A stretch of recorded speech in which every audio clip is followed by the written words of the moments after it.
All those crazy images that the world and Satan has beat into you, all the attacks he waged against your family, all the attacks he waged against your life, your grandparents, your parents, your parents, parents, your parents, parents, parents, that has now reshaped your soul. He restored it. You know what restored me? It takes it back to factory settings. Hebrews 11:1. Hebrews 11:1. Now faith is the substance of things and the evidence of things. That means the things that you hope for. That word hope is an image. Most people's faith is not manifest because they don't have an image of it. They just don't. They'll struggle in their marriage because, a lot of times when I do marital guidance, the first thing I ask them is, tell me about your parents' relationship. You want to know why? 9 times out of 10, the problems they're dealing with is what they saw. That's what they saw growing up with their parents. How their mother treated, good Lord, how their mother treated their father, how their father treated their mother. And unbeknownst to you, because you don't think kids are that perceptive, they're paying very close attention. My daughter always like, ew, daddy, I'm all over my wife all the time. Why? Because I want her to marry somebody. I want her to be important to him. Not just passe, I could take her or leave her. Are you here? And she can't stand it. Yeah. Girl, if you knew like I knew, you better ask somebody.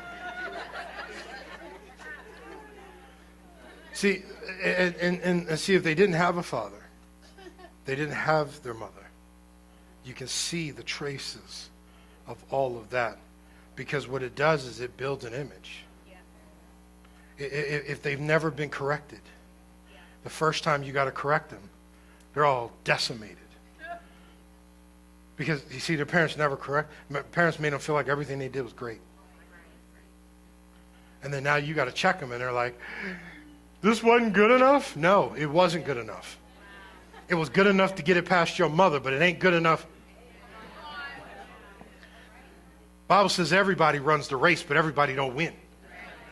If you don't put that in your children to win, we ain't just playing, we winning.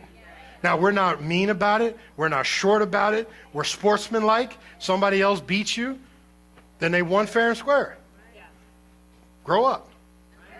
But that don't mean that when we get out there, we used to have these little church picnics and stuff, and my wife used to get out there and try to play dodgeball with these people, whatever it was, kickball. Wasn't it kickball? I told her, I said, you got to stop. You're doing too much.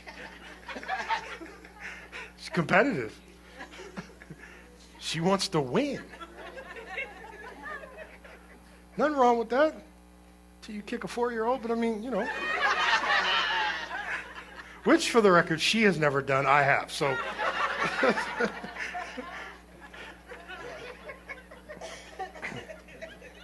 But I want you to understand that there's something God put in you that made you who you are.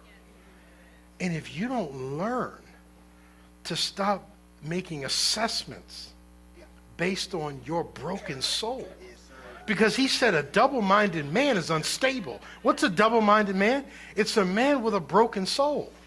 That word hope is translated other places as soul or image.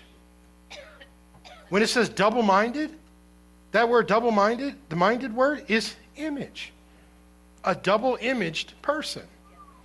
So what do you do when you used to be married to someone who's abusive and now you're married to someone who loves you? Then because now you become double-souled. And now if he does anything or she does anything that resembles, you automatically jump to when it ain't the same. But brokenness has now become the blueprint of how you see things because you are double-souled. You have never allowed a right image to build in you. If you want a home, not an apartment, but a home, then you need to go look at a few. Walk around. See what it's like. Go get a VRBO for a couple of days and stay in one. Get the image till the image gets so far inside of you that you give something for your faith to build. Hebrews 11:1. Because your faith can only build what the image is that you have. And if your image is poverty and lack, that's what your faith's going to build. If your image is despair and destruction, that's what your faith is going to build. If your image is sickness and poverty and lack and defeat, that's what your faith is the substance of your image. Yes, sir. Amen. Say it with me. Faith is the substance of my image. Not your desires. Not your expectations. So good. So good. And people are like, God, I need more faith. You don't need more faith. You need a better image. You don't know what's possible until you know what's possible. You don't know how the other half lives. Things you're struggling with, other people are like, it's no big deal. This is how we solve that.